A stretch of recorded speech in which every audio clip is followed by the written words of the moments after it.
Fëmijët janë në gjendje shoku. Gruaja 42 vjeçari të vrarë në Berat, Keli, ishte me vajzën për dore kur u qellua.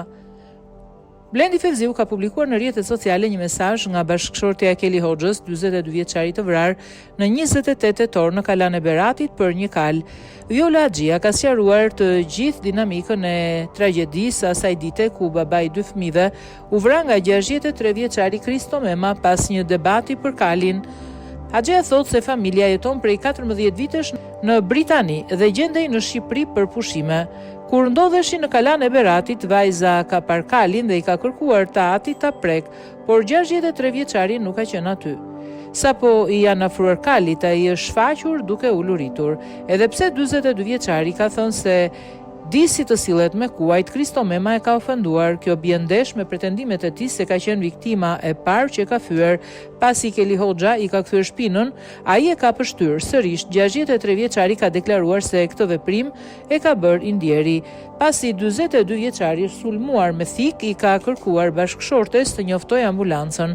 Ajo rrëzon plotësisht versionin që ka qarkulluar se situata ka ndodhur për shkak se nuk është bërë pagesa. Më tej thotë se nuk ka reagim për situatën e saj, ndërsa fëmijët që dëshmuan vrasjen e tatit janë në gjendje shoku.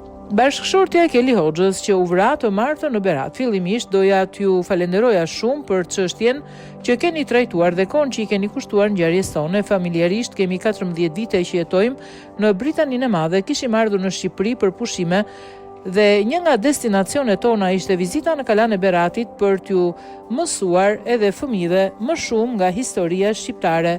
Ne vizituam Kalan me familjen dhe nënën e bashkëshortit diku nga qendra e Kalas. Ishte një kal i lidhur në shtyllë dhe vajza ime 8 vjeçare se vja e pa dhe i tha babait të saj: "A mund të afrohem të prek pa kalin?" Theksoi që në atë moment kali ishte vetëm, nuk kishte të zotin aty.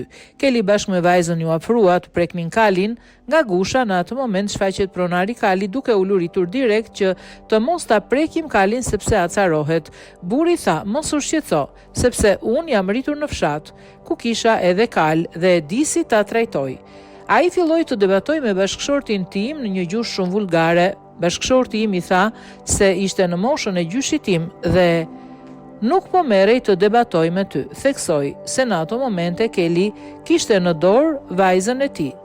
Dorë për dore, ai u kthye me shpinë dhe u nis të vinte nga ne. Në atë moment ai e pështyu nga mbrapa burrin tim 3 herë dhe ofendoi nga familja. Burri mu kthye, ju afrua, por në sekond direkt u kthye nga unë me dorë në bark. Më tha: "Shpirt, njofto ambulancën se më vrau me thik."